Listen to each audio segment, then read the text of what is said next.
This is CBS Sports, the home of the NCAA Basketball Championship. The Syracuse Orangemen ranked number 10. The Kentucky Wildcats, number 6 in the nation.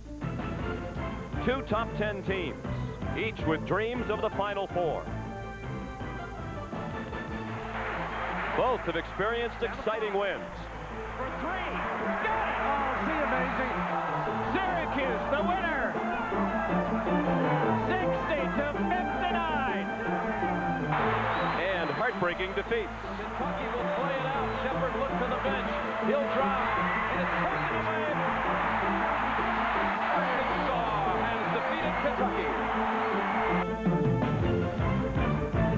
Today, one last non-conference matchup as they start heading toward March Madness. It's Syracuse and Kentucky, and it's coming next.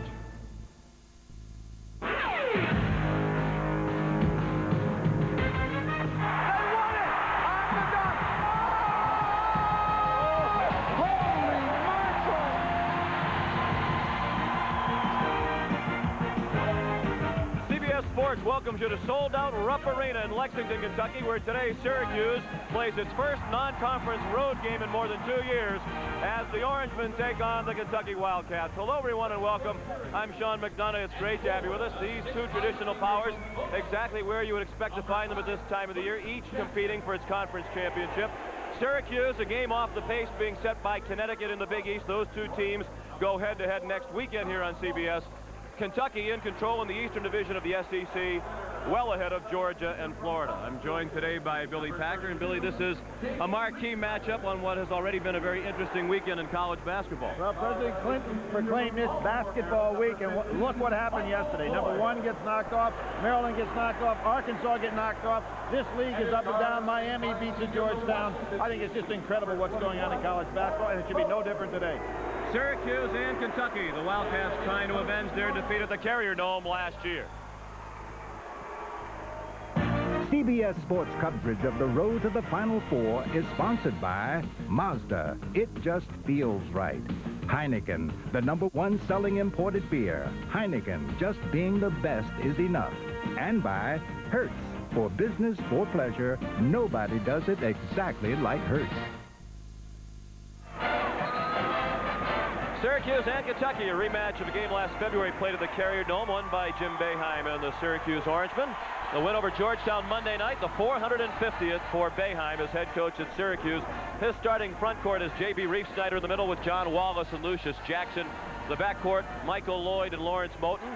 Rick Pitino, former Jim Boeheim assistant at Syracuse, now in his 6th season at the University of Kentucky. And his starting lineup is Andre Riddick between Roderick Rhodes and Walter McCarty. And in the backcourt, Tony Delk playing with an injured shoulder. And Jeff Shepard, the officials, Jim Burr, Tim Higgins, and John Cal. And we're ready to go. Kentucky in the home white. Syracuse in the visiting orange. Well, Sean, these teams started out last year with Syracuse on a torrid pace in the first half. Let's see what takes place when they go on the road. In that game at Syracuse last year, the Orangemen had 14 of their first 18 shots. Shot 68% in the first half on their way to the victory. A lot of the same players out here. Good pressure by Kentucky.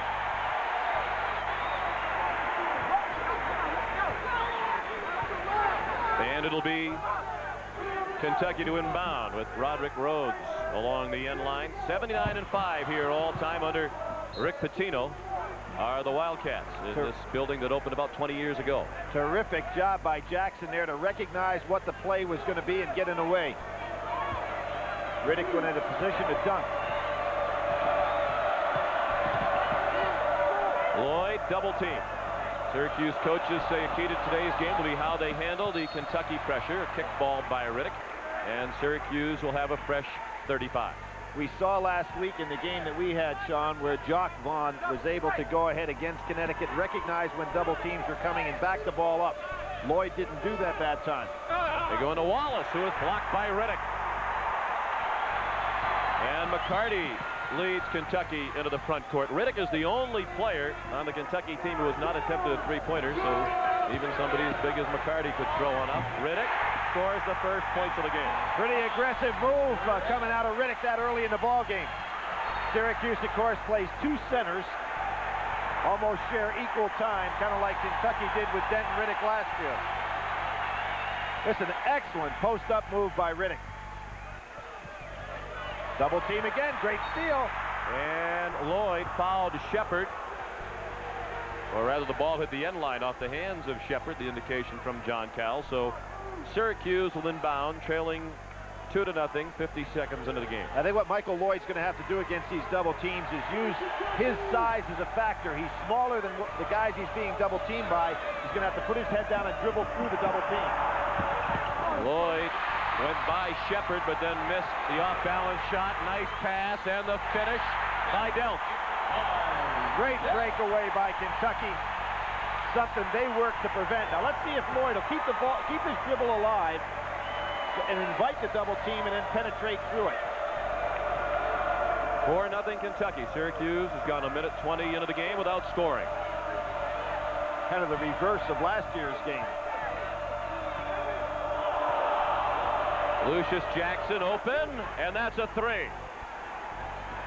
So far, Lawrence Moten has not touched the basketball on the offensive end. He's on Tony Delk.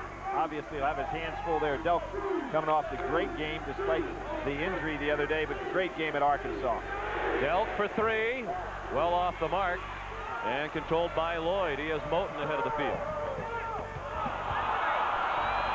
Moten missed the fall away, kept alive by Jackson. Moten, a wide receiver in high school, was ready for that long pass. Jackson, nice pass to Wallace. Rebound Delk. And a steal by Wallace. Has it back for Reese Snyder and was fouled by McCarty. Terrific play by Wallace all the way around. On the steal, and then realizing McCarty's a good shot blocker, went for the dunk so that McCarty wouldn't get a piece of it. And he stole this from Tony Delk. Excellent play. Long arms. Nice bounce pass by Reese Snyder. Here's the play I was talking about. Realizing he's up against a shot blocker, goes for the dunk. An excellent restraint by the officials as well. So often when you see a reach in of that type, it's almost an automatic call by the officials. It was clean by Wallace, and he'll shoot 2. Wallace has developed, as many people expected him, into one of the premier players in the Big East. Certainly one of the best power forwards in the country.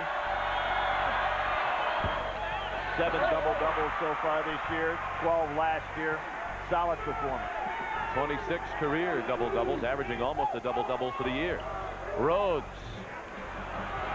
Out of bounds off Wallace. Kentucky will inbound in a 4-4 game. We played 2.5 minutes here in Lexington.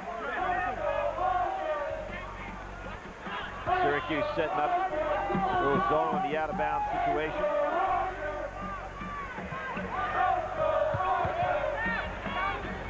Dangerous pass by Roderick. Picked off. It's going the other way.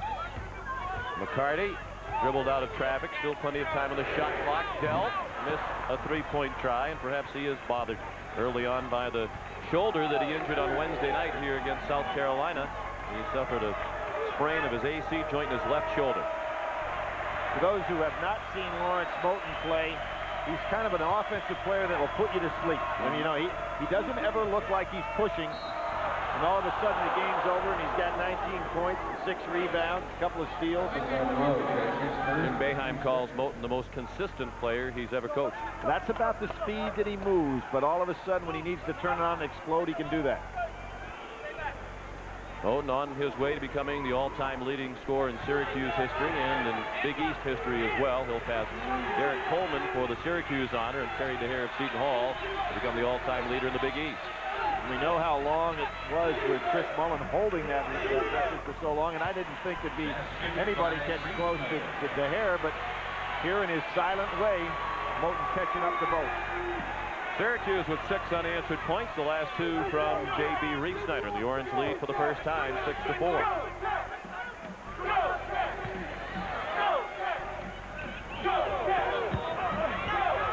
McCarty too strong with it, and Riddick went over the back of Reese Snyder to pick up his first foul. Good block out by Reese Snyder. He was playing in front of Riddick and was able to position himself around to get the good block out, draw the foul. Foul is done on Riddick. His first. Again, full court man-to-man pressure, looking for some traps on the inbound. Now, the consensus was a couple of weeks ago in the big matchup between Syracuse and Connecticut that the Huskies wore out Syracuse with the pressure for the full 40 minutes. Reeve Snyder missed that time, rebounded by Rowe. Well, obviously, Connecticut and Kentucky both superior in regard to bench strength against the Syracuse club. Dell off balance, and he's ice cold to start the game. Reeve Snyder control. Wallace and Reeve Snyder presenting some problems on the inside with their size. Lloyd got away with the pass to Moten. Moten too fancy behind the back. Here goes Shepard 2-on-1 with Dell. Well executed by Shepard. I had the feeling as he passed us, Sean, that he was going to go for the dunk. As was the case last week against Arkansas, where he tried to take it one-on-one to that final shot and didn't execute. Lloyd, the runner.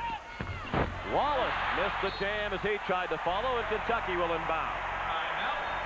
First timeout with 15:18 left in the first half. Syracuse and Kentucky tied at 6.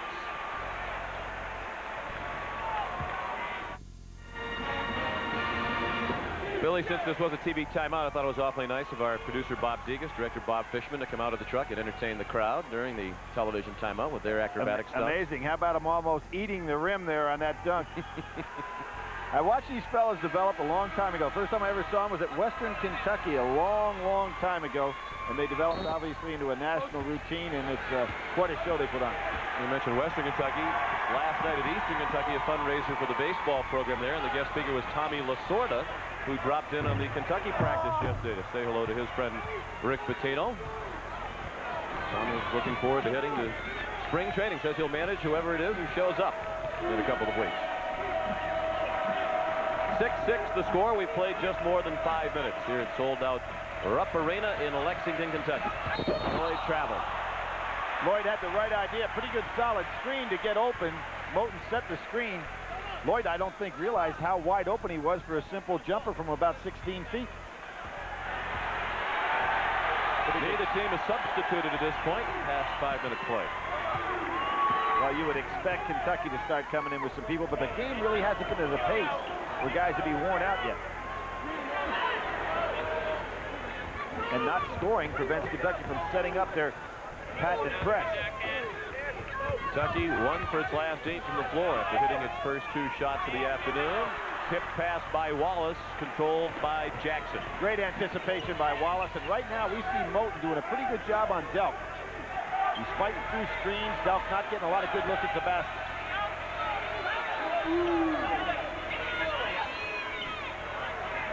Moten thought about a 3, still 15 on the shot clock. Not a bad job by Delk either. Beautiful crossover. He got away from Rhodes and missed by a comfortable margin, controlled off the floor by Shepard. Excellent crossover dribble. McCarty Another block. Dunk it looked, but instead looked to pass it off. It was deflected. Reeve Snyder doing an excellent job inside, holding his own. You mentioned earlier it is a duo used by Jim Boeheim in the middle, and Hill and Reeve Snyder have been a terrific tandem. That was supposed to be a weakness of the Syracuse team last year, and then again at the start of this season when Hill struggled, and as soon as we say it, Reeve Snyder couldn't handle the pass.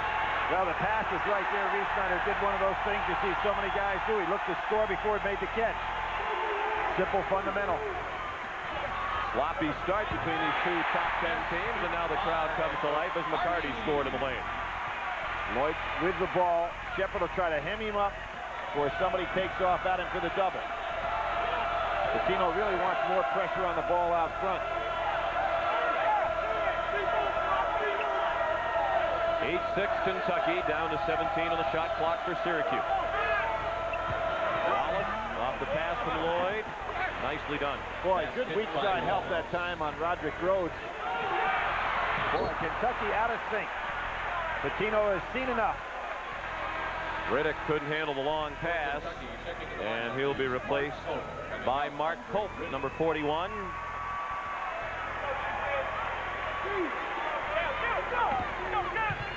Wallace could not move on that end line. Then he threw it away to Delk. Moten got a piece of the ball, and the follow-up slam missed by Rhodes. The crowd thought there should Moten with the finish from Lloyd. Not a dunk. He was probably 2 inches off the ground, but in his own way, he knows how to deliver.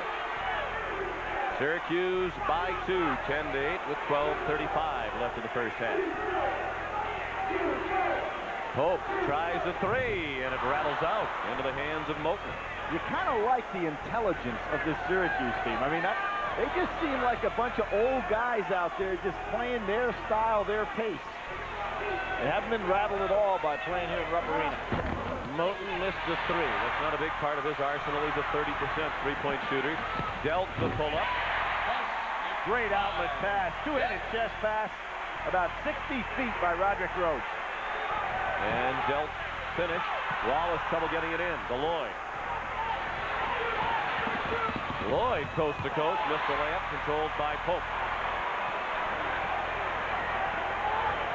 Shepard trying to pick up the pace, was stripped by Lloyd.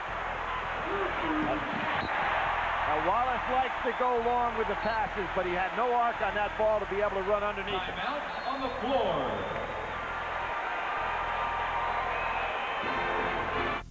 For Syracuse, we have entering the lineup. As we mentioned earlier, it's already been an interesting weekend in college basketball. George Washington, with President Clinton in attendance, beat #1 UMass yesterday. North Carolina likely to move up to #1 with its win over NC State. Kansas keeping pace with a 20-point win over Iowa State. And Connecticut still unbeaten in the Big East. An easy winner at St. John's. And here in Lexington, Syracuse and Kentucky are tied at 10. Fourth time this game has been tied. Dell tried to break it. He couldn't, but it was tipped in by Andre Riddick. Antoine Walker has checked in for Kentucky, wearing number 24. Reese Snyder on a nice pass from Jackson, missed it. Wallace was stripped. Reese Snyder did make the catch, but you got to finish that. Beat Kentucky down the floor.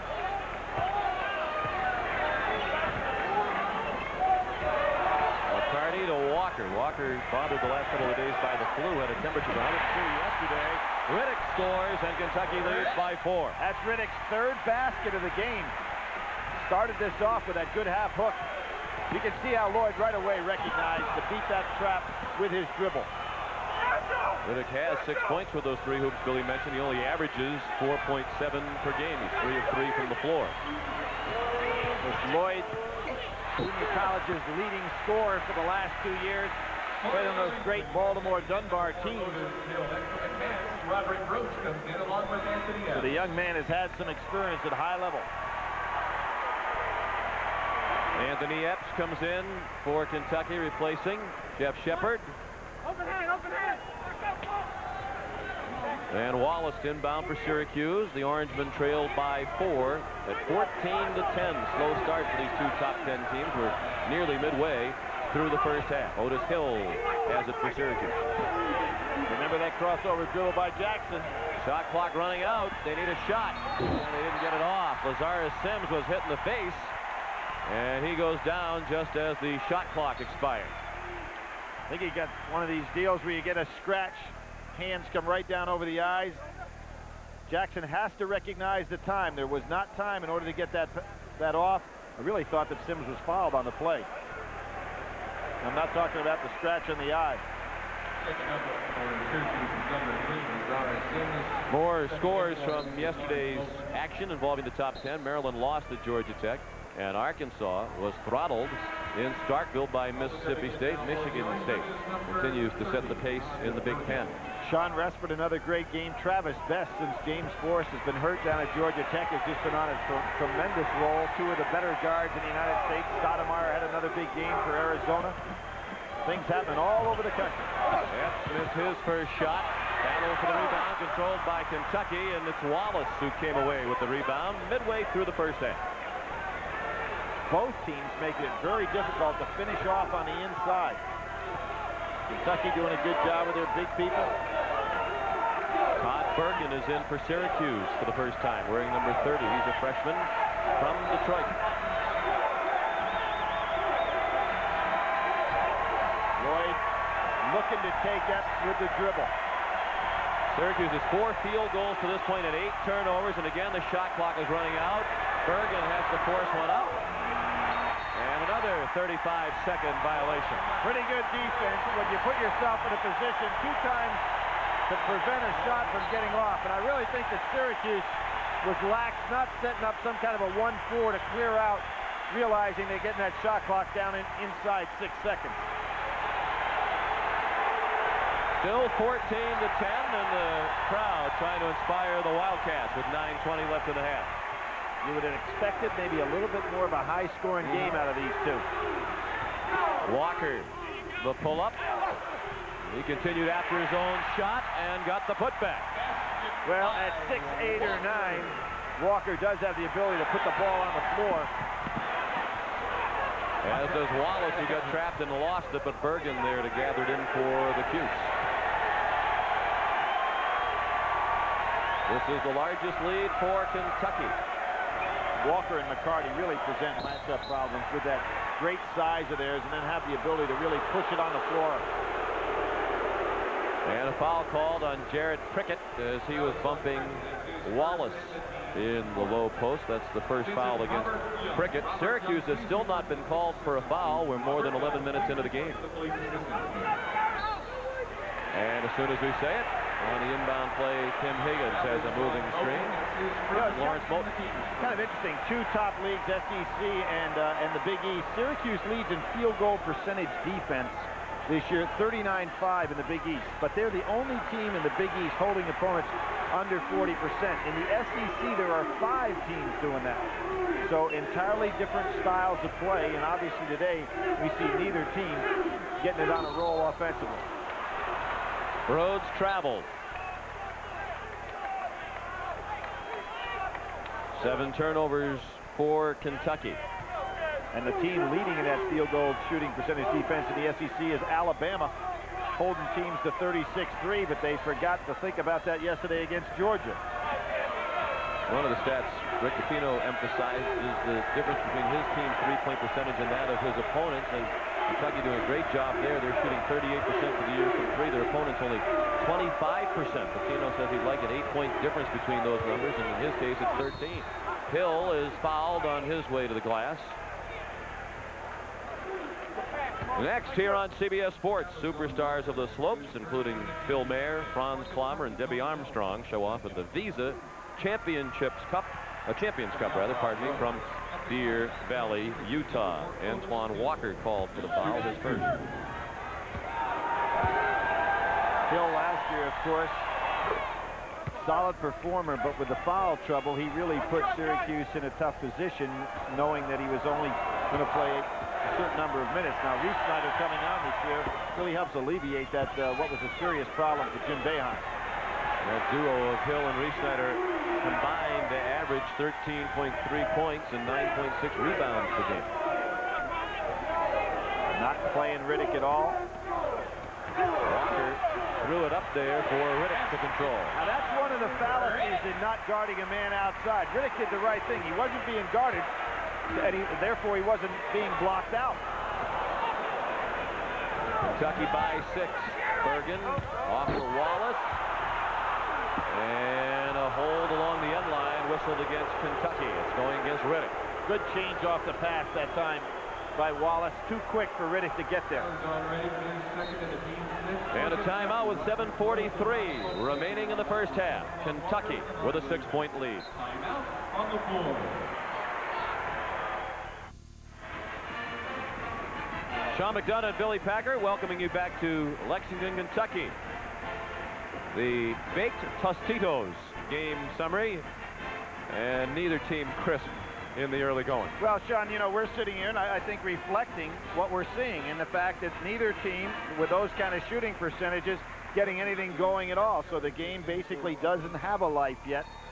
We'll see if anybody can break out of here. For Kentucky, Andre Riddick is 4 of 4 from the floor. The rest of the team has combined to go 5 for 21. Wallace off the pass from Bergen, tries to get away from Pope and gets the bounce. Beautiful play. You know, a lot of people talked about John Wallace when he came on the scene to be another Derek Coleman. I mean, that sounded like a ridiculous statement when he first arrived on the scene, but he's getting pretty close. He is a real factor. And there are a number of similarities, including the uniform number, the style of play, the physique, and Wallace says he's getting a little tired of hearing the comparisons. Yeah, he wants to be himself, I'm That's sure. right. Derek Coleman still holds the NCAA career rebounding record. And there's a case. Lloyd picked up the dribble. He has got to use his powerful body and the fact that he's lower to the ground than the guys double teaming to keep the dribble alive, penetrate through the two, and then he's got himself in a situation where they're 5-on-3. And a reach-in foul on Moten. And that's his second. Well, you don't want to put Kentucky as a team on the line very much. That'll be coming up soon if they're going to keep this up, because they're shooting 70% as a team. Syracuse has been called for 2 fouls. Both against Moten. Shepard, long 3. Over Bergen, who really came out nicely to try to block that shot. Shepard's been in a 3-point shooting slump. Made 1 out of 5 Wednesday against South Carolina. Was 4 for his last 19 coming in. Wallace fouled by Pope. And a nice pass by Bergen. Excellent interior passing by Syracuse all day in regard to nice bounce passes across the lane. Here you see it, look one way, throws Pope, and then Pope did an excellent job coming back on the recovery. Even though he made the foul, it was a real good play on his part. John Wallace, Jr. from Rochester, New York, at the free throw line. You know, Sean, I'm just thinking, we were talking before about the way the game is being played. We had that great performance by Kansas last week against Connecticut. Then went down to Arkansas, Kentucky. And I was lucky enough to be at the Duke-Carolina game on Thursday night. So, you know, I got to get back into focus here. I mean, you can't expect gems every time you come onto the floor. Shepard, too strong from in close. Prickett had the rebound and then was fouled on the floor before the shot. One of the things that seems interesting is the inside play of both of these teams are negating any kind of consistent offense on the part of the other club. I mean, both teams doing a good job down inside. Hill picked up his first foul and is replaced by Reef Snyder. Kentucky with a 5-point lead. Delp trying to make it 8. Missed a long 3. Reef Snyder had his hands on the rebound but could not control. Prickett went right up underneath the ball. Rhodes. Boy, explosive first step by Roderick. Wasn't there, and then a bad pass. Intercepted by Prickett. Numbers for Kentucky on the break. Shepard the finish. And how about Prickett? We talked about McCarty and Walker putting the ball on the floor. Prickett went right by Lloyd. Home run ball for Jackson. He traveled.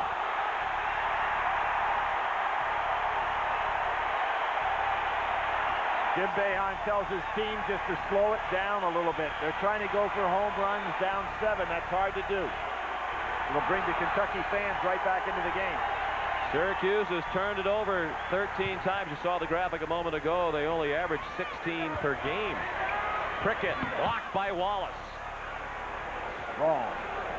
You know, last year when they won the game, they had 22 assists and 21 turnovers against Kentucky, which is kind of like a crazy day to end up on a winning side.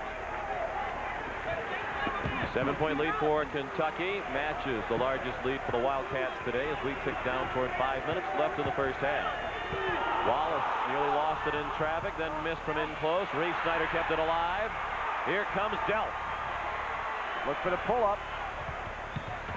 And Pope blocked by Wallace. Wallace having a sensational first half.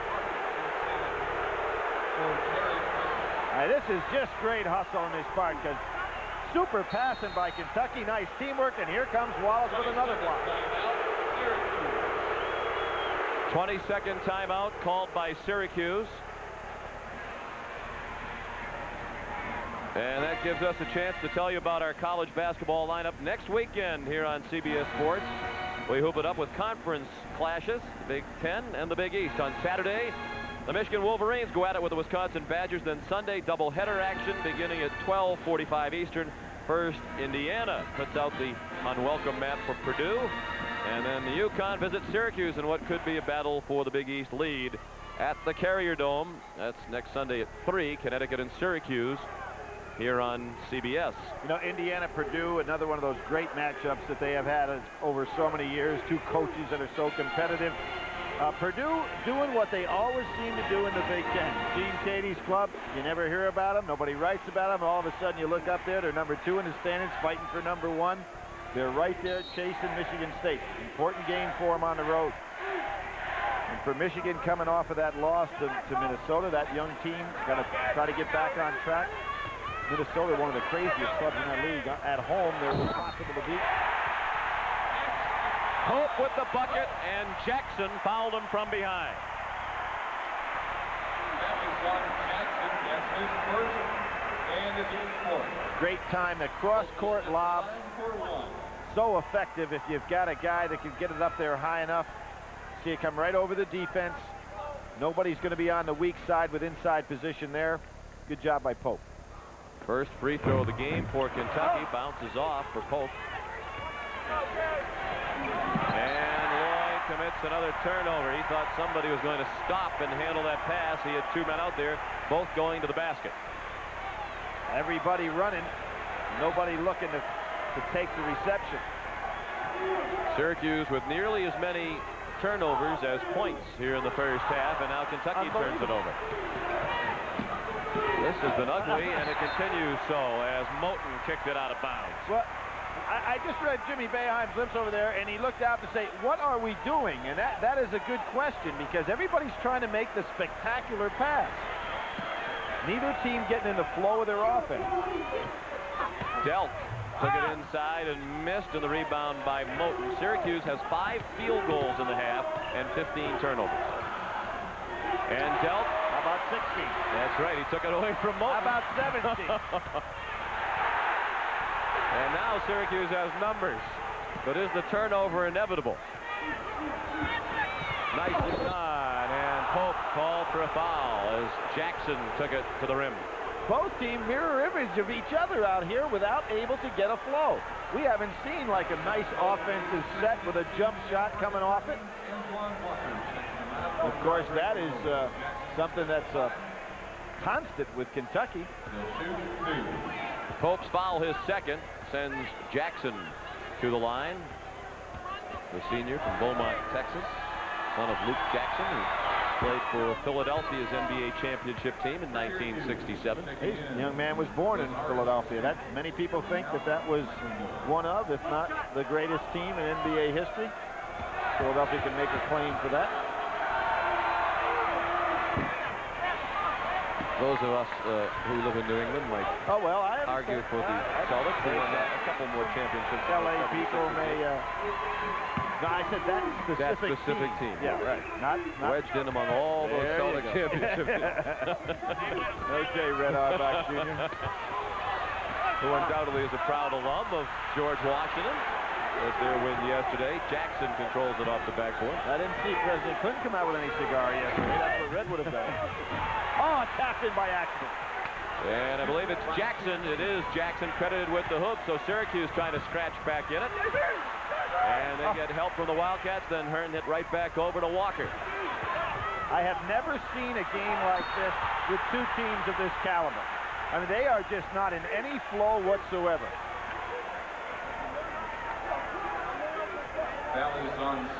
Moten shoots. We haven't seen a jumper go down. I think one all day, and Jackson just trying to flail away inside, taps it back in. Will step to the line. He'll shoot. Walker's in the game once again, and Epps is going to return as well for UK. Shepard heads to the bench. It's been well chronicled, but we talk about Jim Boeheim getting the job at Syracuse, where he's been so successful, and that call that he made to Rick Pitino was on his way to Hawaii, and had him bring him back to Syracuse as an assistant. But pretty good success with him. What's 6-0 now at this point between games at Providence, and that's right. Of course, the win last year up at Syracuse while Rick is at Kentucky. 2 free throws by McCarty, and with 3:17 left in the half, Kentucky has an 8-point lead. I'm Michelle Tafoya in New York. Coming up on Pennzoil at the Half, the latest sports news, plus a look at Todd Bozeman, the Cal coach who's aroused the Golden Bear program, and we'll relive the first ever college basketball game, complete with Pete's Basket. But right now, let's go back to courtside. Thank you, Michelle. And here at courtside, Jack Givens, who put on a memorable performance in the 1978 National Championship win for Kentucky over Duke, 41 points, and also Kyle Macy, another familiar face Two Kentucky fans who work now as their analyst on their radio network. And also on that club with Rick Roby. Outstanding basketball team. Gibbons that day was 18 for 27, 41 that he had against Duke University. Joe B. Hall, who's also here today, had to enjoy that one. Wallace had a late whistle, and that's what got the crowd dander up as Wallace collided knees, it appeared, with Pope, who's been called for his third foul.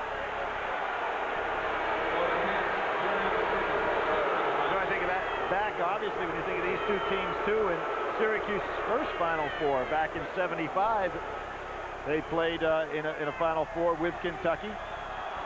Roy Danforth, Roy's runts. Yep. Jimmy Boeheim, assistant at the time.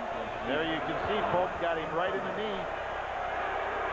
There was a foul. The whistle was just a little bit late and got the crowd up in arms. I don't know why the crowd would be upset with that. Without question, a foul. Young man there with a 4.0 average. Last semester here at Kentucky after transferring to the University of Washington. And as a result, Rick Pitino got off a good line of his expensive practice yesterday when Pope didn't understand something Pitino was saying. He said, geez, you're a Rhodes Scholar. You should be able to pick that up. Both teams' defense is really tough. No pattern of play being set up. Dealt, shut off, and threw it away. Jackson collects. Syracuse scratching back into it. Down by 6. Sims to Wallace, and he missed. They just won't let you get an easy basket, either team. McCarty contested the attempt. Beautiful. Jackson swatted away Delt. And Reese Snyder knocked it away from Delk off the pass by Prickett. You know, Sean, one of the things, I've been sitting here anyway being guilty of saying, hey, nobody's shooting the ball, nobody's running offense. Maybe we better start saying, hey, this defense is doing the job on both ends of the floor. They're just not giving up anything easy. Wallace that last time was on Delk and was able to guard him on the outside. You made the point earlier that these are two of the best in their leagues in field goal percentage defense. Moten is all alone, and Sims finds it. And all of a sudden, Syracuse is within 4 with 2:06 remaining, and Rick Pitino is going to use his 22nd timeout. 22nd timeout, Kentucky. Coming up on Pennzoil at the half, Michelle Tafoya will get you caught up on all the latest sports news. We'll visit with California's head coach Todd Bozeman and a look at the 100th anniversary celebration of the first intercollegiate basketball game. That's all coming up on Pennzoil at the half. But one of the things, of course, you have to try to do if you're in a situation where your team's throwing away the ball a lot, you're not converting down underneath the basket, to start setting some solid screens on the perimeter. Get some guys to get some good looks with wide open jump shots, and that's something neither team has been able to do today. And they're either going to have to get dribble penetration and kick out for the jump shots or set some screens because they've got to get in some offensive flow. Moten, 50 consecutive games in double figures scoring, only 4 points today. He has 106 career games of double figure scoring. Let's see Rick Pitino on that timeout. If he didn't try to set up an offensive set to get somebody a decent look for a jump shot. Kentucky 2 for his last 11, and McCarty had it swatted away, but a big break for the Cats as Walker wound up with it.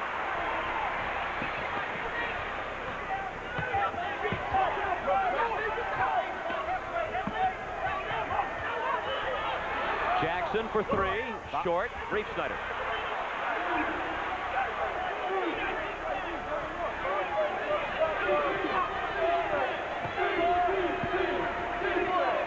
Moten on the move, and Walker controlled the rebound. Delk doing a good job stopping Moten's shot.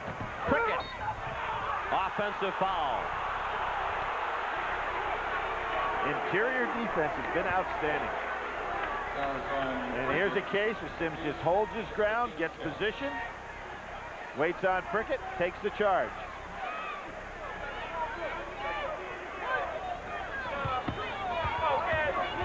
Two fouls now on Prickett. As we tick down toward a minute left in the half, Syracuse with the ball, down 6. Reese Snyder wanting the ball. He's got Delk on him in the inside. Delk's just hanging on for all he's worth. And a 3-second violation. Yep. He was so anxious to get the ball down there in the paint with Delk covering him, he stayed in the lane too long. He sure did. Nobody recognized the mismatch situation. Reese Snyder should have just been patient. Roderick Rhodes in for Kentucky, and Prickett has gone to the bench with 53 seconds left in the half. Walker will take it. And he missed it. Controlled by Jackson. You see the game clock, so Kentucky should get the ball back with a chance to score. Sims, a hand check called on Anthony Epps, the sophomore from Lebanon, Kentucky, picked up his first. Well, Sims got by with one there, and the fact that although he made the penetration, he's got to understand you're not going to be able to get any interior passing you get in that tight, nor is he going to be personally able to get a shot off in there. So don't dribble into all of that trouble. Sims, a playmaking point guard, not much of a scorer, missed the first free throw. He's just 53% for the year from the line and has only been there 15 times. Playing for his hometown university. He went to Henniger High School as the all-time leading scorer in the city of Syracuse. Lloyd returns for the final 34.5, and Sims goes to the bench, and Kentucky can take the final shot if it so chooses. Up 5, you might as well hold it for the last one, you know? Got a chance to go in the league in what has been a relatively ugly first half. And they throw it away. The ugliness continues. Yep. Moten caught up to the pass. Rhodes altered the shot. You wonder where Epps was going with that dribble. You can see everybody now, Billy, who has the ball is tentative because of the way this half has gone. McCarty missed a 3. Syracuse, chance to get a decent shot here. Lloyd looked up and saw he had a chance for a layup and missed it. A fitting conclusion to the half. That's the end of the first half with the score Kentucky 29 and Syracuse 24. Michelle Tafoya will be along from New York with Pennzoil at the half after this message and a word from your local station. CBS Sports presents Pennzoil at the Half, sponsored by Pennzoil. Now with the Pennstar molecule, Pennzoil works like liquid ball bearings.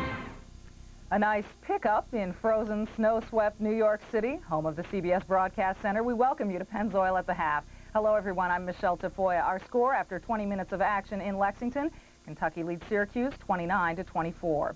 In Washington, the baseball talks have resumed today as the players and their union chief, Donald Fear, arrived to sit down again at the bargaining table. Yesterday, the players presented their latest counteroffer, which the owners have dismissed, saying it fails to solve the issue of runaway salaries. Coming up after the basketball game, we'll take you out to the Rocky Mountains where the superstars of the slopes are in action. Our Tim Ryan has more. Coming up later today on CBS Sports from beautiful Deer Valley, Utah, the third in the Jeep Eagle Tournament of Champions ski race series. 8 men and 8 women, 16 of the greatest names in ski racing. You'll be watching 2 gold medalists in the women's competition. Marina Kiel of Germany, who won the gold medal at Calgary and downhill, and American Debbie Armstrong, the gold medalist in giant slalom at Sarajevo in 1984. And then, of course, the greatest American ski racer ever, Phil Mayer, will be in a field that includes Austrian superstar Franz Palmer. All coming up later on CBS Sports. And for those of you who think the modern game of basketball has gotten way out of control, last night in St. Paul, they played college basketball exactly the way Dr. James Naismith meant it to be played. In fact, they even played by his original 13 rules. 100 years ago this week in Minnesota, Hamline University played the first intercollegiate game and beat the Agriculture School of the University of Minnesota 9-3. The recreation featured 2 peach baskets, no running with the ball, 9 men to a side, including a goalkeeper, and 2 15-minute halves with only 5 minutes in between. Oh, and there was one other difference. You could only shoot or pass, no dribbling allowed. How would such a rule have affected the Wizard of Westwood? Well, I've had a lot of players that I wish they hadn't tried to dribble. I know that. It seems like your big guys always want to dribble. You little fellows all want to play post.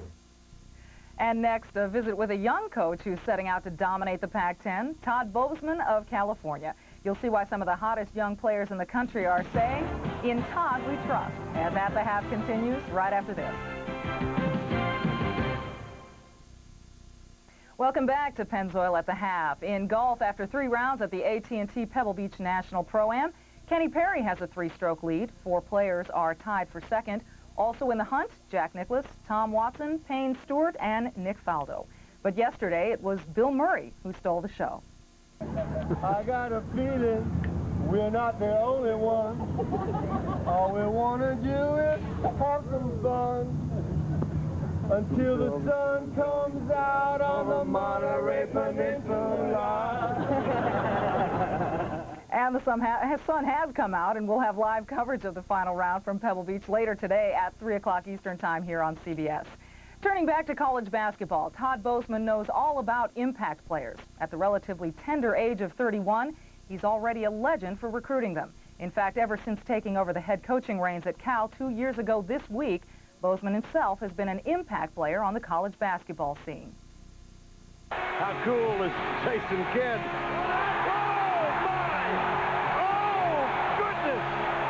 The three-peat is about over. These guys never got credit the whole season long. Even after we beat Duke, two-time national champs. First question was, Todd, did you have anything to do with Lou Campanelli being fired? I mean, we just beat Duke. The uncertain circumstances under which he succeeded Lou Campanelli still haunt him today and keep him on the periphery of the coaching fraternity. The different things that have taken place have been awkward, have been tough, but those experiences have helped me to become a better person and a better coach. I have the strength of my family behind me, my wife and my kids and my mom and dad and brothers. I try to lean on that and just try to persevere and keep going.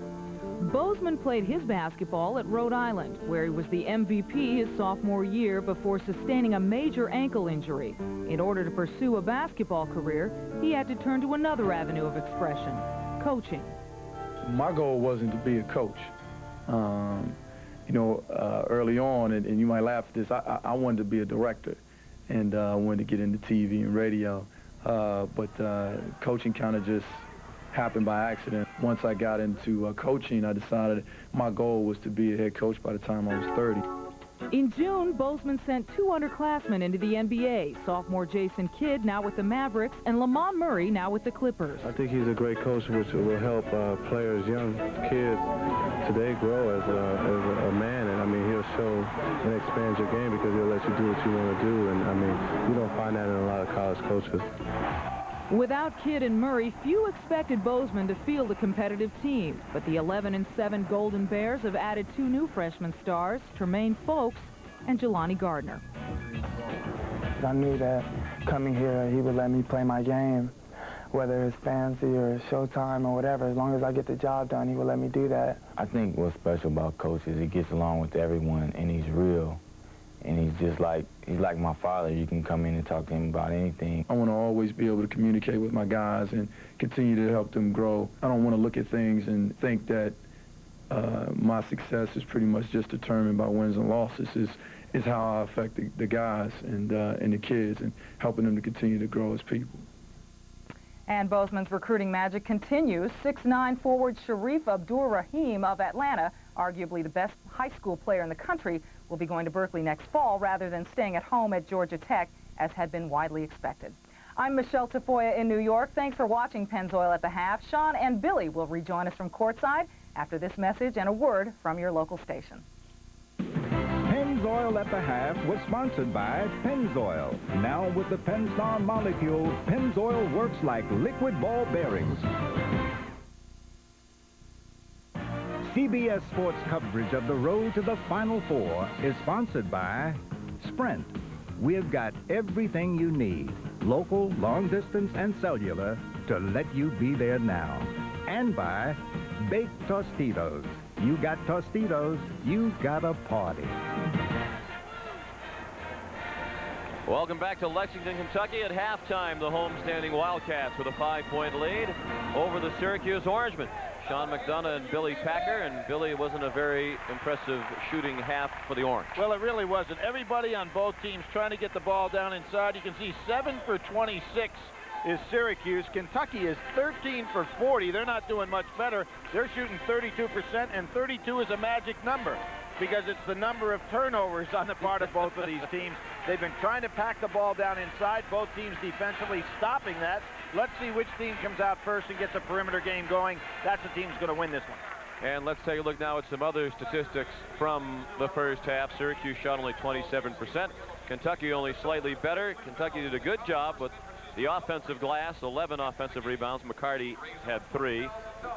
Syracuse surpassed its season average for turnovers at a half. Kentucky nearly matched it.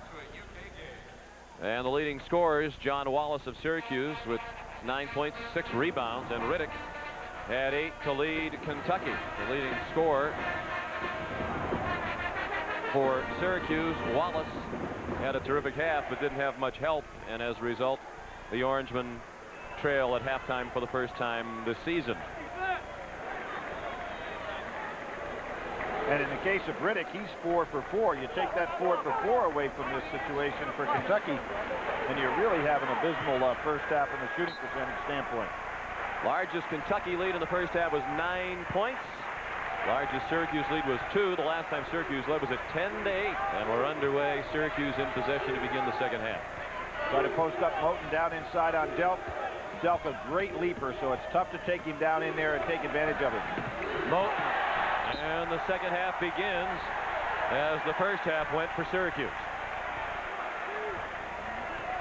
Well, some people may be wondering, here we'll see another turnover for Syracuse. Delp got a piece of that. Lawrence actually should have let that ball go into the backcourt and out of bounds because it was touched last by Delp. And Riddick missed from in close. We mentioned he leads Kentucky with 8 points. His season high is 12, so he is approaching that. He's scored 12 points in a game 3 times this year. Some people may be wondering about Syracuse if they had a hard time getting out of the snow, but they came down early, so travel was not the excuse for this particular performance or lack thereof so far. And I guess for Kentucky, you can just say that the weather that was up in the 60s here last week dropped down into the 60s. So maybe that's the reason for the cold spelling apart the both teams. But neither club functioning well in a half-court offense. Shepard on the cut was fouled, and he'll shoot 2. And Reeve Snyder called for the foul and took it in the midsection as well, his first foul. Yesterday at the close of practice, Kentucky worked an awful lot on what they're going to do in last-second situations on the offensive end of the court. Remember the game against Arkansas last week where Shepard came up, kind of hesitated as he crossed half court looking over to Pitino. And in talking to Rick yesterday, he said they actually had conversation of sorts, and Shepard saying, I can take my man, but Rick would like, if that's the case, to take him down the center of the court as opposed to trying to go down the sideline with a lot of defensive help. Shepard missed the first free throw. That way, if Shepard did not have a clear lane to the basket, he would have had somebody to pass to from either side. You create angles coming down the center, particularly with seconds working against you. Neither team has scored in the first minute of the second half. Syracuse starting guards, Lloyd and Moten, have combined for 1 assist and 9 turnovers. Oh, good move by Jackson. And the bucket as well, and Syracuse is back within 3. Lucius Jackson has 8 points. Terrific quick move on a reverse.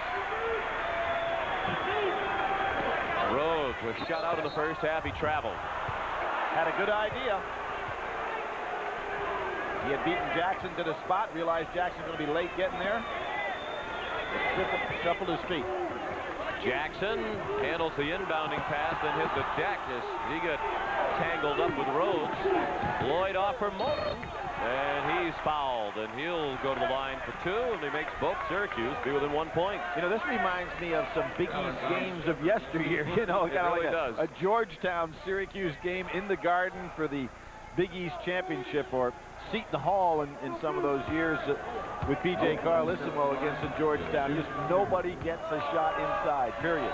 Kind of a spirited rock fight. Yep. The Hoyas, is that what the deal? Well, yes. Yeah, there you go. Didn't mean that, but I suppose you could play it into that. And that's what Jim Boeheim called the game Monday between Syracuse and Georgetown. Kind of the good old-fashioned Syracuse-Georgetown game. Lawrence Moten getting a chance to go home for the final time in college ball and coming away with a win there and having a solid 19-point performance. Moving to second place past Sherman Douglas in the all-time Syracuse scoring list. Another D.C. guy who got away and went to Syracuse and obviously had a sensational career. Reeve Snyder with 2 quick fouls here in the second half. Kentucky leads by 2. Of course, Douglas, one of the real spearheads of that club that went to the Final Four and beat Rick Pitino who was at Providence at the time in the Final Four semifinal. Delp got the bounce. He is just aghast by the fans here to wonder, is somebody going to make a shot? First points of the half for Kentucky came 2 minutes in. And the steal by Rhodes as Lloyd turned it over again. Lloyd had his dribble still alive and didn't use it. McCarty on the run. Rebound, Reef Snyder. 31-27 Kentucky. We played nearly 2.5 minutes here in the second half. Wallace, high arcing shot, got nothing but net. Nice job by Wallace to alter that shot. I saw Rasheed Wallace do that a couple of times against Duke the other night. Arched that back and prevented the block. What a game that was. Riddick. We were talking about that at dinner last night, how astounding it is that the team can go from national championship game to winless in the conference a year later. That game had a lot of things, Sean, that, you know, the ebb and flow of the game, various leads for various people, but the thing that really I liked about that game was the sportsmanship when it ended. The teams were totally exhausted, guys laying on the floor, and an opponent would come over and actually help a guy up off the floor. The fans were incredible when you take into consideration what it must be like to be a Duke fan right now and going through this tough season for them after all the glorious years. The great sportsmanship shown on part of both teams after that ball game was over. Lazar Sims is in. And Hill's in as well. Lloyd and Reef Snyder have gone to the bench. Kentucky now 2 of 6 from the free throw line as Riddick missed the first. Who'd have ever believed that you could come in here to Rupp Arena, be shooting under 30%, and be sitting within 3 points of a team that is a Final Four caliber in Kentucky.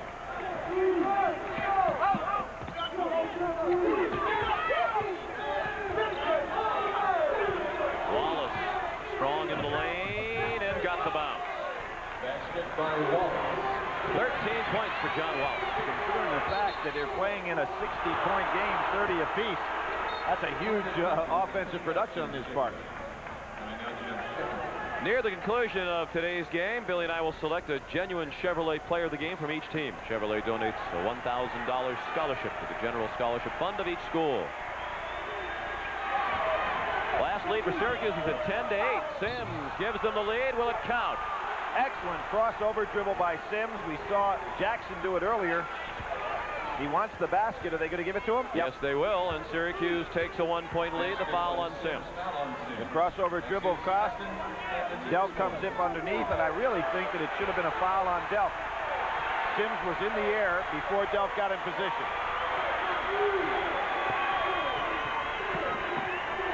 Syracuse 4 for 4 from the floor this half to overcome the 5-point halftime deficit and take a 1-point lead. They've given up the outside shot on Riddick, as you said, the only man on this club that hasn't made a 3. Rhodes lost it on the dribble. He's got a very tough game. Sims, the fake and the score. Big play off the bench. Delp pushes and missed with the left hand, but was fouled. Sims not known for his scoring, more of a fellow that'll give the ball up. You can see he goes down the break. Lawrence Moten hustling. Sims makes the fake. Epps doesn't get there in time. Nice job. Good control.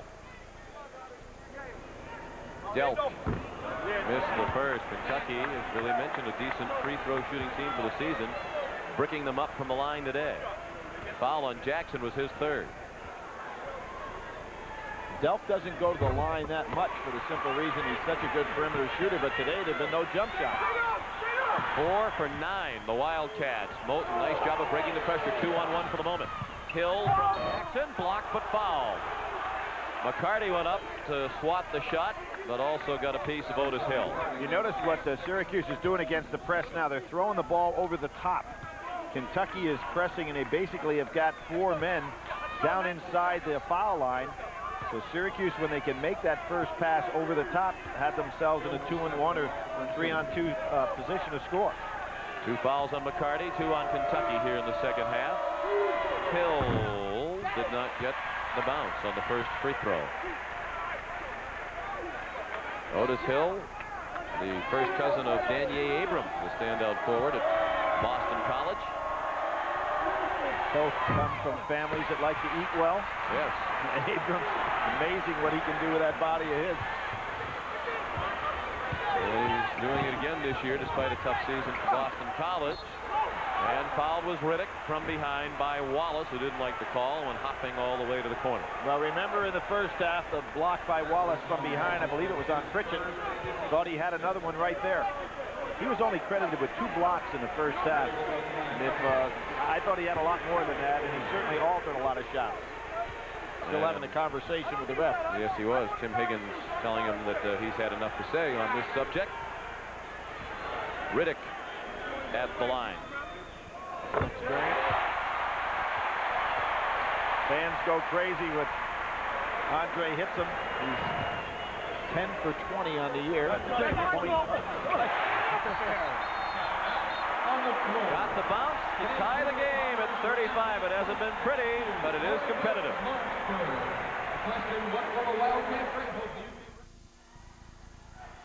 Later today, CBS Sports presents final round coverage of the AT&T Pebble Beach National Pro-Am live from beautiful Monterey, California.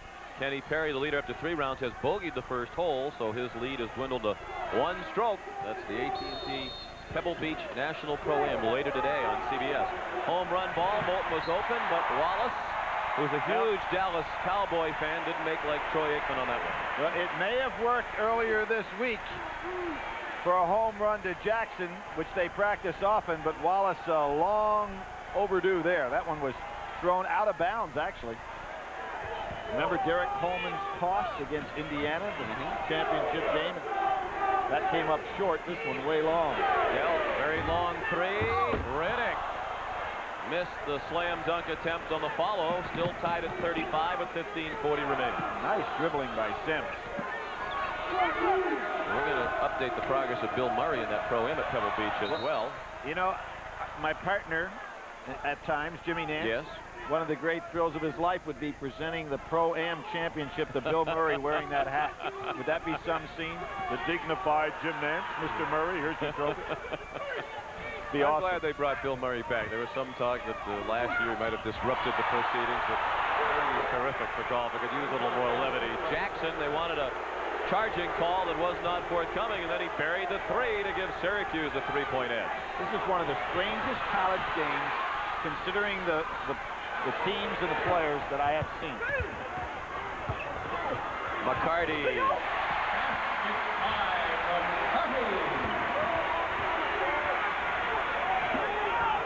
Syracuse by 1 under 15 minutes left. McCarty to steal. Epps all alone. Moulton tried to be a little bit too cool, and good job by Kentucky. They kept the pressure up.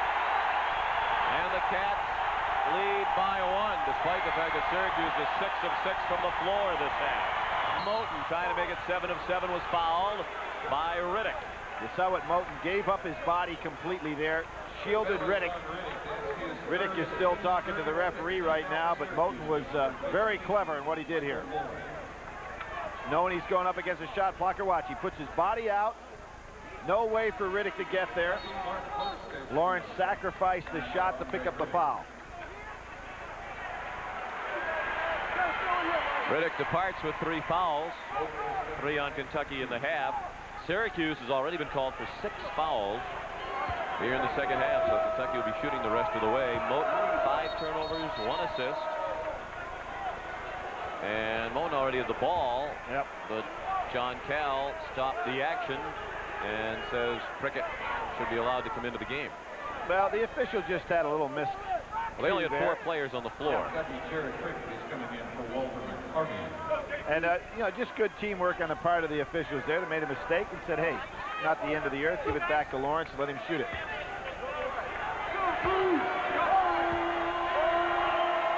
Only 5 today from Moulton. They get 6. And we're tied at 39.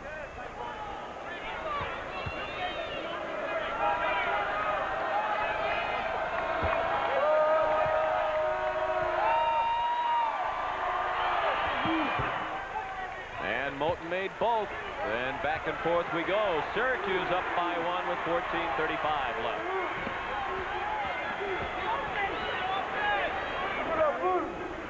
Really getting out to take away that 3-point jump shot. Roderick, who has a tendency to slide that foot back on that little pump fake of his, gets called.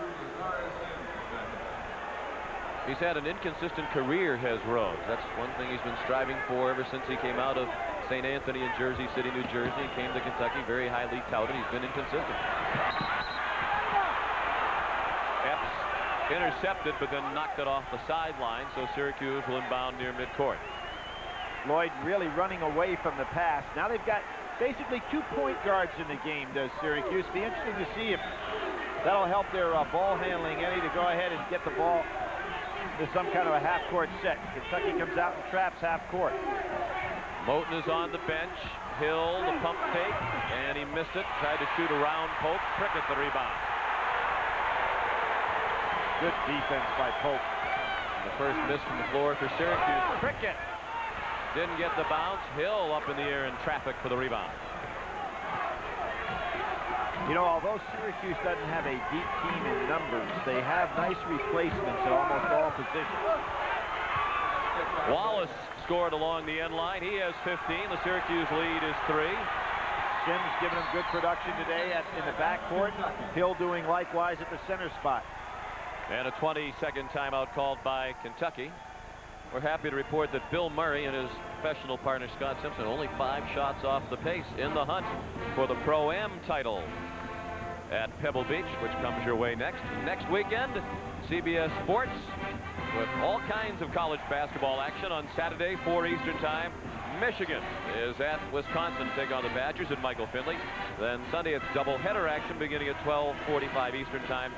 Purdue at Indiana. Indiana trying to avenge its loss at Purdue earlier this week. And then UConn visits Syracuse in what could be the battle for first place in the Big East. That game's at the Carrier Dome next Sunday here on CBS Sports. They just had a contest for the most creative costume. That lady didn't even get into, wasn't even a finalist. No, we did not see her on the floor at halftime as they were awarding the prizes. Perhaps she could demand a recount. Straight man-to-man. Both clubs very solid defensively. And the kick gives Kentucky a fresh 35 on the shot clock. You know, the other thing with poor shooting percentage, and we mentioned a little bit in the first half, Kentucky really wants to score so they can set up the various presses that they have. But when not getting anything to go down on the offensive end, they really hadn't been in a position to do it all day. They were inside on the offensive end to Pope. He was fouled. Count it. Fought his way around Hill for the catch and the basket. Pushes out without question, got fouled from behind. Might have been fouled on the entry pass right here. Good hands, nice job. Shot it about as high off the glass as you can. It came straight down through. His three-point play has tied the game at 42. Sims stripped in the backcourt by Delkin Prickett. See, they score, they can get into the press. Big part of their offense is that pressing defense. Season high 24th turnover by Syracuse and 4-3.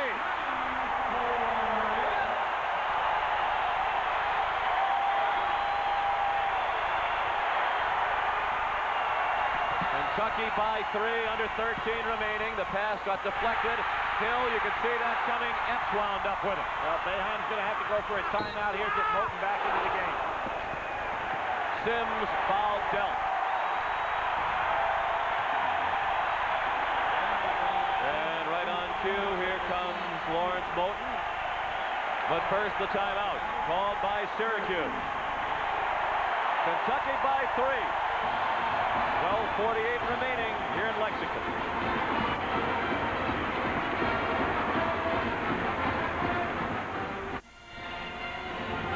Kentucky has won 11 in a row here at Rupp Arena, dating back to last year, but they're being challenged by Syracuse today. The Orangemen, despite a season-high 25 turnovers, staying in into the second half with 7 of 8 from the floor, and some of the big guns, Moten and Rhodes, well below their season averages. In the case of Rhodes, he hasn't scored at all. Yep, only 2 shots on the day.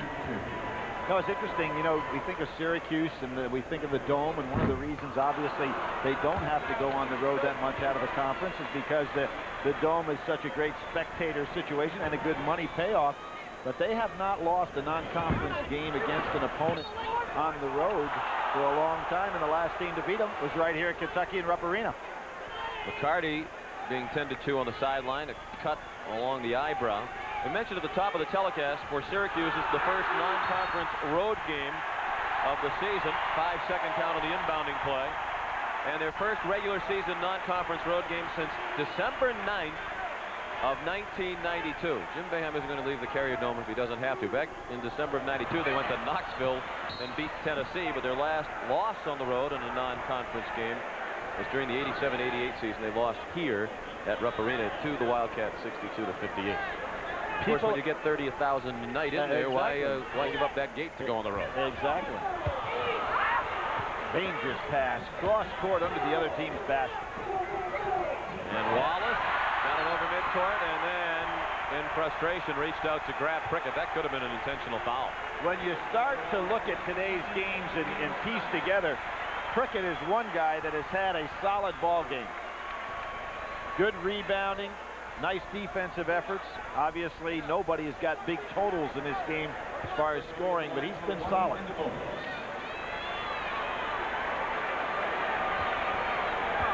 Syracuse only 5 turnovers shy of the school record.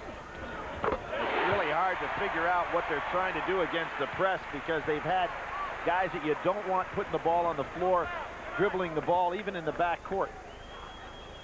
Wallace had it sometimes there. Hill has had it there. Comes the double team, picks up the dribble early. Nothing going. Bad spacing by Syracuse against the press. And that turnover record is in serious jeopardy. Kentucky by 5. Pope makes it 8. Excellent job by Kentucky in this press. Sims in a hurry to go nowhere. Moten trying to quiet the crowd, drives in a 3. The silence of Moten, huh? Has not had a big game here today. Really wouldn't say anybody has offensively. Kentucky by 5, 20 seconds on the shot clock, 11:45 left in the game. Delp nicely along the baseline. Walker couldn't control it. Walker out of bounds. Walker tried to call timeout as he was going out of bounds. Just too many Kentucky hands around the ball.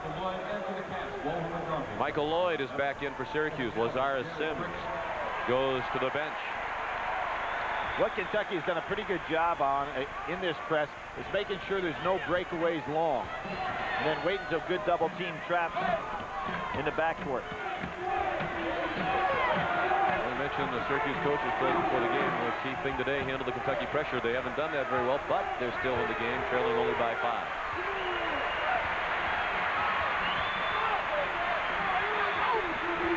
Lloyd, air ball, might have been tipped by Pope. Hill trying to power up, got the bounce. That's a good smart move by Hill, because he had nowhere to go with the pass. Figured maybe he could draw a foul inside. Smart play. 4-3, good for McCarty. McCarty, of course, famous for those threes against LSU in that incredible comeback last year. Kentucky by 6. Syracuse has numbers 3 on 2. And Jackson hit the pull-up. Beautiful pull-up. Throws the defense by putting it on the floor hard. Pace quickening, and it's a little bit too quick as far as Pope's concerned. He travels. I think one of the reasons today, Sean, that there has not been a good offensive structure is how many times today have we seen the wrong guy with the ball in his hands in a funny position on the court? There was Pope as an example there, trying to make a play from the top of the key. We saw Wallace trying to dribble the ball over half court. Hill in the same way. Guard play has not taken over the ball and put it in their hands to get the offense started on either team. Todd Bergen tripped by Delp. First foul on Delp. Substitutions on each side. It's Lloyd, Bergen, Reeve, Snyder, Jackson, and Moten at the moment for Syracuse.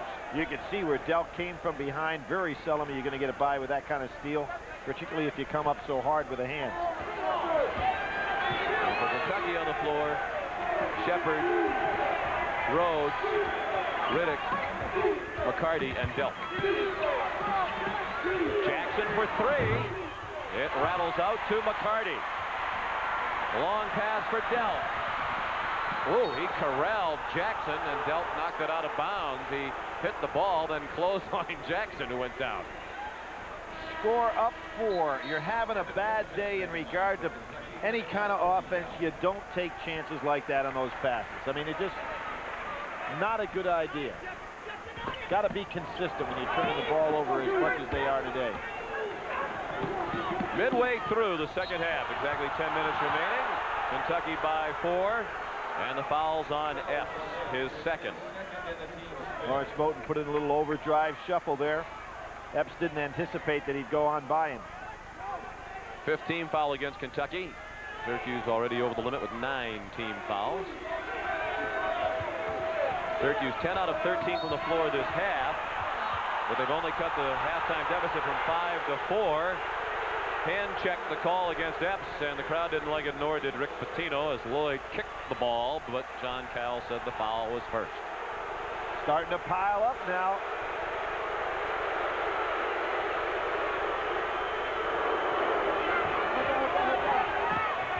Reese Snyder held by Riddick. No question about that call. And the locals hold their breath on that one. You mentioned Michael Lloyd, who's known for his prolific scoring in the junior college level, had a big game against Arizona. 15 points, went head-to-head against Damon Stoudemire, who had another one of his big games, 22 points and 7 rebounds, 5 assists, but certainly showed that Lloyd is capable. Riddick to the bench with 4 fouls, replaced by Pope, who has 3. And Delk, after a very quick breather, replaces Jeff Shepard. Delk hasn't shown any signs of that injury at all today. Aggressive. Saw some of those incredible rebounds that he went after in the Arkansas game. Quiet day for Reese Snyder, who did not get the bounce. Moten up in traffic to get it. Perfect timing. 4-point lead for Kentucky with 9:40 remaining. Bergen, the freshman, drives in a 3. Both teams getting some solid play off the bench. Bergen came to Syracuse from New Hampton Prep in New Hampshire, the same school attended by Lawrence Moten.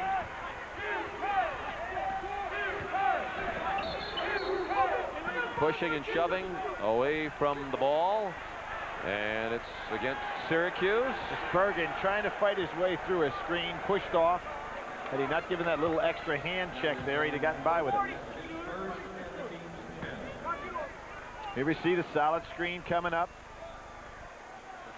Bergen reaching in, getting called. And that's the 10th team foul on Syracuse, so McCarty will shoot 2.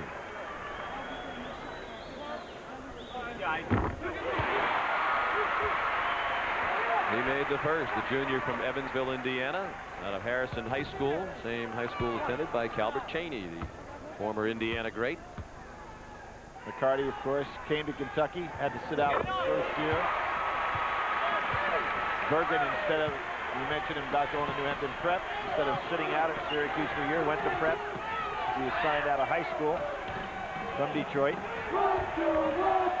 Wallace is on the bench for Syracuse. The Orangemen down by 3 with 9 minutes left. Lawrence Moten's going. He's looking for the pump fake to go by McCarty. If he gets the ball next time, let's see if he uses it. Trying to get him up in the air. Under 10 on the shot clock. Syracuse at 2 35-second violations in the game. Bergen scores in traffic. He did not play at all against Connecticut that night when it appeared Syracuse ran out of gas at the end, but he'll be meriting more playing time with his performance down the stretch today.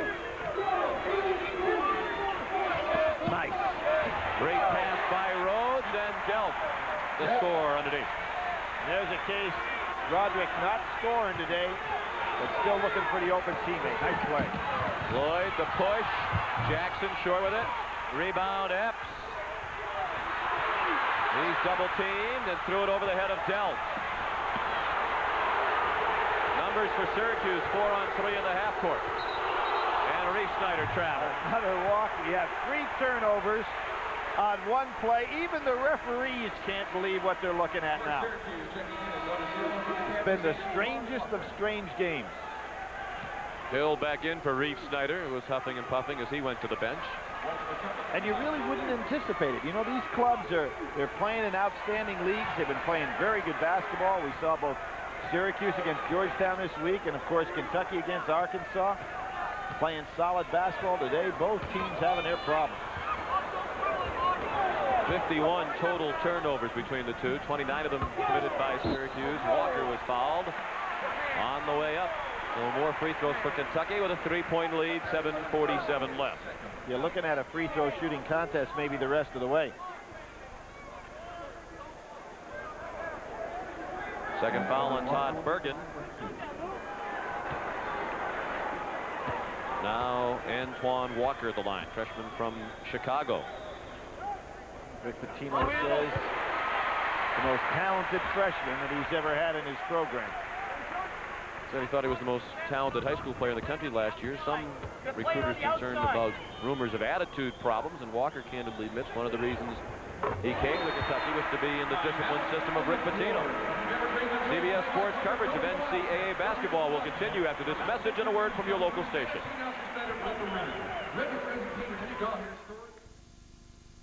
CBS Sports coverage of the road to the Final Four is sponsored by the new Chevy S-Series line of trucks. So new from the inside out, everything else is history. Bud Light. For great taste, make it a Bud Light. And by UPS, moving at the speed of business.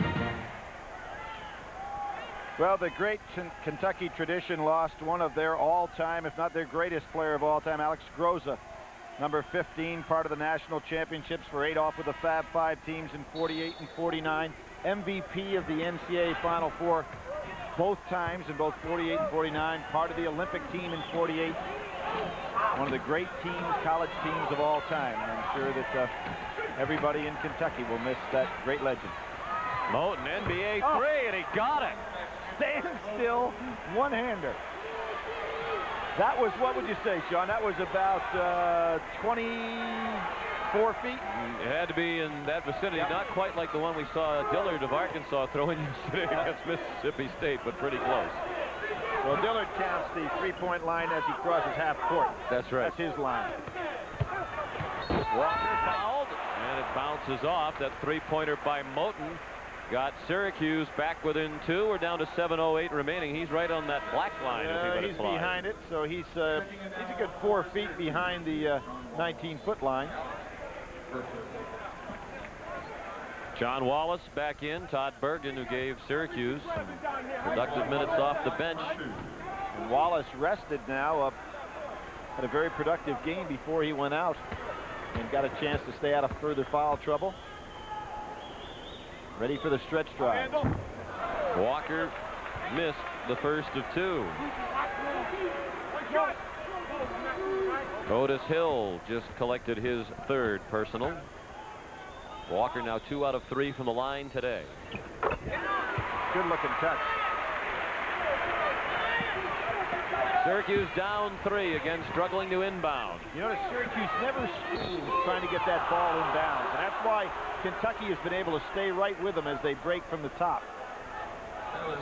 And obviously, against a press like this, the first thing is to get the ball in bounds.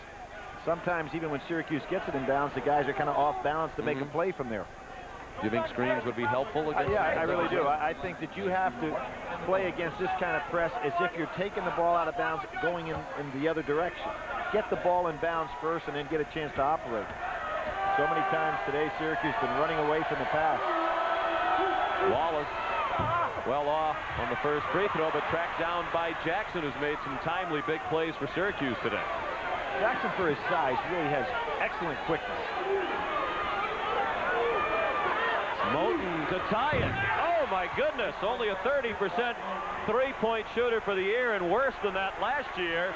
But he has just rattled in 2 enormous threes, and Syracuse has tied it at 60. And the steal as Hill deflected the pass to Wallace. They're trying to keep the ball away from Moten right now, but as we said, he's so silent the way he plays. And he wanted to hoist another 3, but Delt wouldn't let him. Lloyd, the leaner, way off, collected by Walker. See if Rhodes can get something started. Nice. Rhodes to Walker, then Rhodes to steal. Walker deflected by Wallace to Moten. 2-on-2. Walker had the right idea. Moten, no call, and Moten has tied the game. Lawrence Slow getting up. Looks like he hurt his hand. He'd like the referee to give him a chance to come out of there. He has 18 points after a very quiet first half. Nice play by Delk in the air, threw it out of bounds off Lloyd. Let's see if the referee will stop things here. Lawrence Moten really favoring that right hand of his. I think the referee is going to hold things up here. Drives to the basket, glides through the air. A good no call by the officials, no advantage gained, and he came down on that hand. He's going to stay in. 62-62. As smart as he was, he might have been just wanting a little rest. Delk, an air ball. That was way short. And controlled by Jackson. Shepard and McCarty have returned to action for Kentucky. Under 5.5 minutes left. Syracuse and Kentucky tied at 62. Nice pass. Hill to Wallace. Missed the follow-away. Roderick Rhodes, good job coming over to help out on the weak side. And a lazy foul by Lloyd. He was riding Shepard through the midcourt area and stayed on for the ride too long. And Shepard will shoot 2. First foul on Lloyd. Next here on CBS Sports, superstars of the slopes, including Phil Mayer, Franz Klammer, and Debbie Armstrong, show off at the Visa Champions Cup from Deer Valley, Utah. Well, we thought this would be a showcase game to start off the Hall of Fame's basketball week. Hasn't been quite that, but it certainly is competitive in terms of the score. It looks to be heading right to the wire. Shepard made the first to put Kentucky back up, and now they lead by 2. See, no screens, guys running away from the ball. Wisely, both Hill and Wallace got it back to a guard. Lloyd.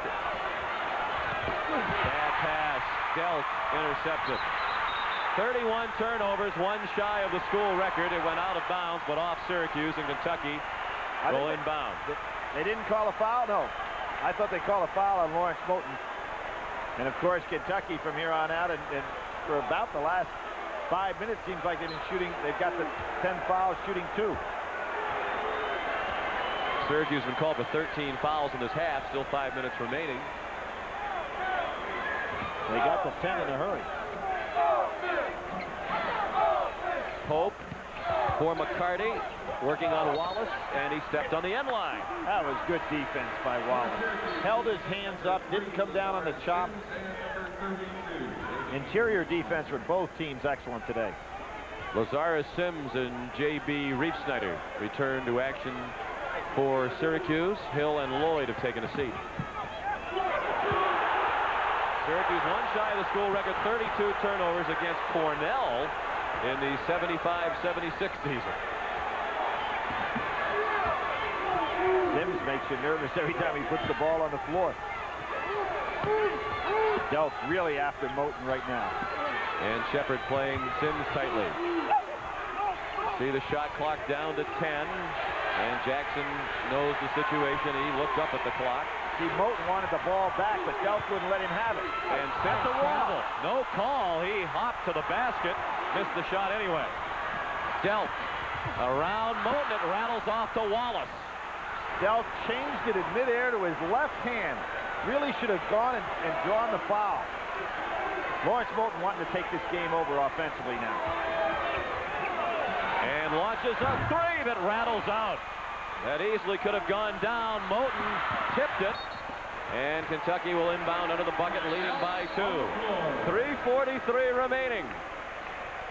Back to Rupp Arena for the finish in a moment.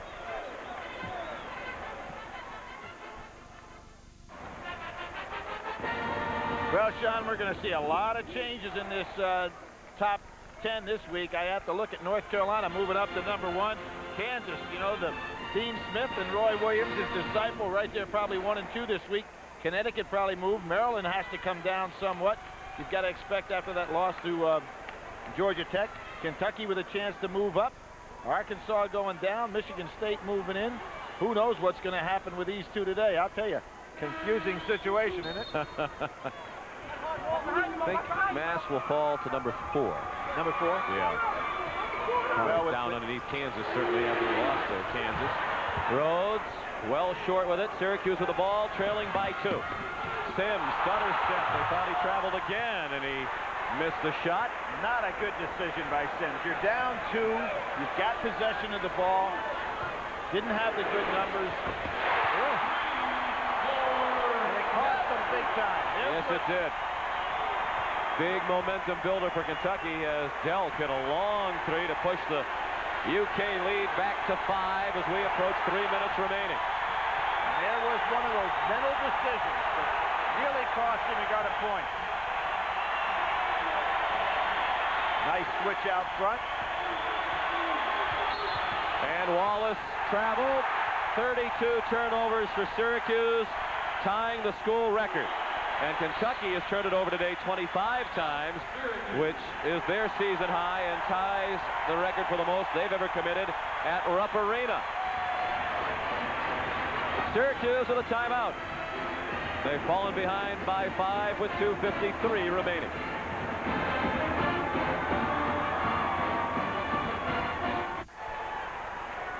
$24,000 on hand at Rupp Arena in Lexington, Kentucky. Sean McDonough with Billy Packer. Kentucky leads by 5. Syracuse down to 1 full timeout plus the 20. And both teams over the limit in fouls. The arrow points in favor of Kentucky with 2:50 left. Good judgment by Tony Delk. Unlike what Sims did a few possessions ago. Waited for everybody else to get set up. Rhodes. It was deflected out of his hands by Moten, but Kentucky kept it down to 15 on the shot clock. Delk, that rattled out. Tough shot against the body coming out from the baseline.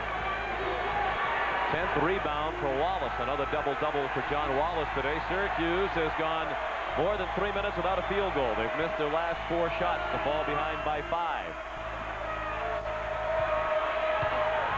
Wallace forced it into Reeve-Snyder, who had to save it.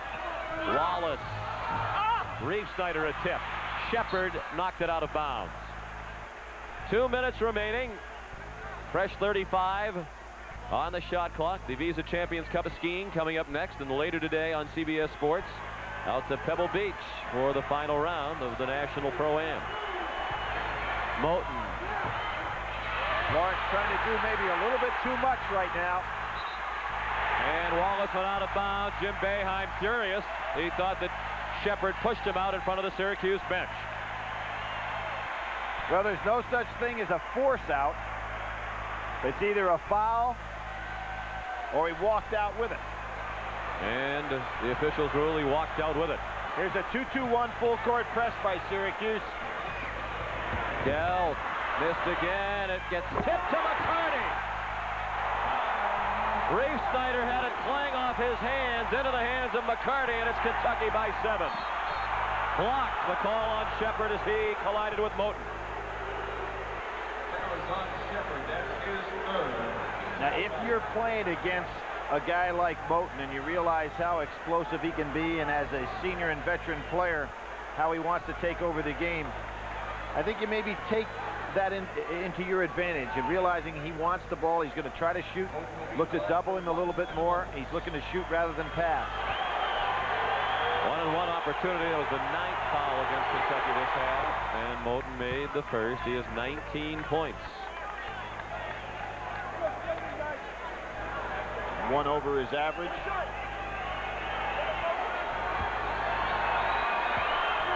$15 of the 19 here in the second half. Made both. Hill returns for Syracuse. Reeve-Snyder heads to the bench. 1:28 remaining. Kentucky leads by 5. And there's that 2-2. It's just a 1-2-2 full court pressure. Man-to-man, then trying to go on ahead and double up, but Kentucky handles it well. And McCarty wisely passed up the quick shot. Now time the ally of Kentucky. Well, Kentucky works with that press a lot, so they certainly recognize what to do. 15 on the shot clock. Kentucky leading by 5. Syracuse did this at the end of the Connecticut game as well. In a situation the last couple of minutes down they commit a foul with 10 seconds on the shot clock, 8 seconds left on the, I mean, either you're going to play defense to the end and go for a steal, or you're going to foul a lot earlier than that, one would think. Couldn't agree with you more, Sean, because you look up there at the clock then becomes your sixth man. And you want that team, definitely do not foul inside the 6-second mark. Rhodes no longer pitching the shutout today. That's his first point. He had 18 against Syracuse at the Carrier Dome last year. Everybody had points in that particular ball game. Tony Bell had 27. Everybody has a turnover today. Timeout. 1:04 left. Kentucky by 7.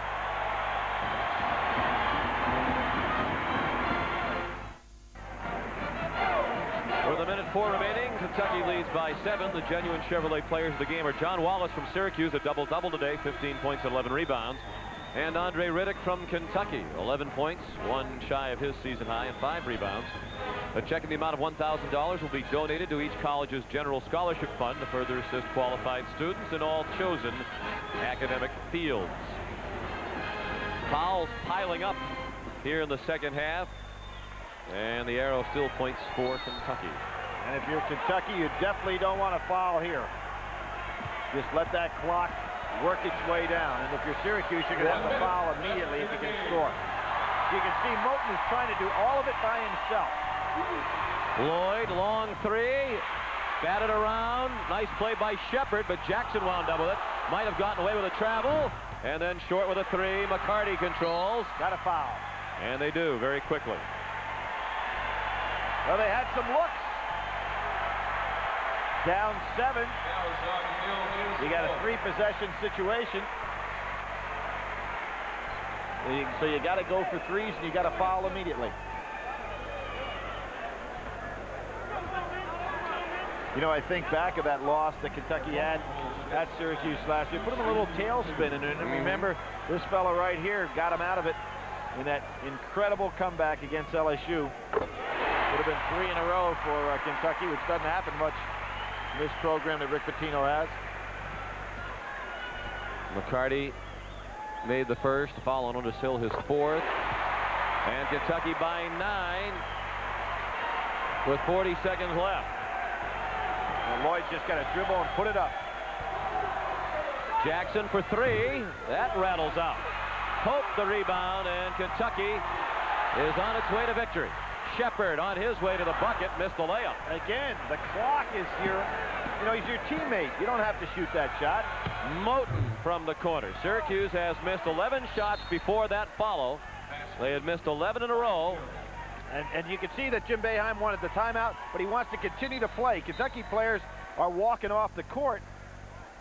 They've got to put the ball in play. The referee's got to put it in play right away. And now a 20-second timeout signaled. So he's wanting to take the 20.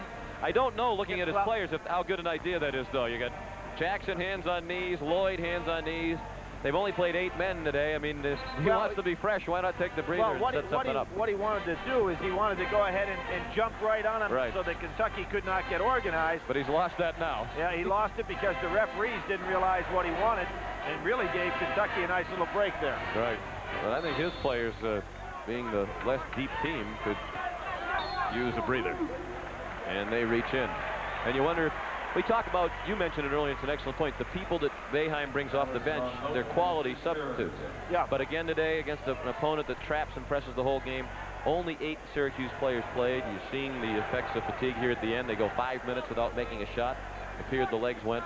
You question whether this team is A, either deep enough, or B, in good enough shape to compete in these situations. Well, I don't know about that, Sean. I would have to argue with you on that. Well, they did it at Connecticut and again here today. Well, everybody's got their opinion. Go after it. You want to take that one? I wouldn't agree with that one. I really think 8 is plenty unless you get injuries. I mean, particularly if you have the guys coming off at the right positions. They've got a small forward off the bench, they got a center off the bench, and they got a second, and they got a guard off the bench. So, you know, guys should be fresh. You've got North Carolina, who's probably going to move into the #1 spot this week.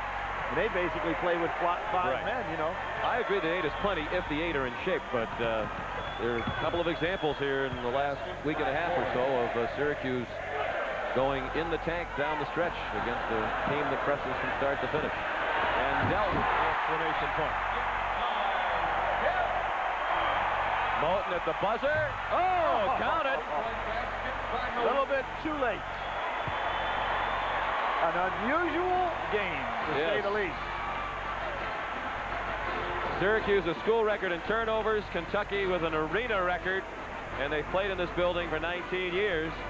And Kentucky gets the victory to go to 15-3 overall. And Syracuse with the defeat, now 16-3. Coming up next here on CBS Sports, the Visa Champions Cup skiing.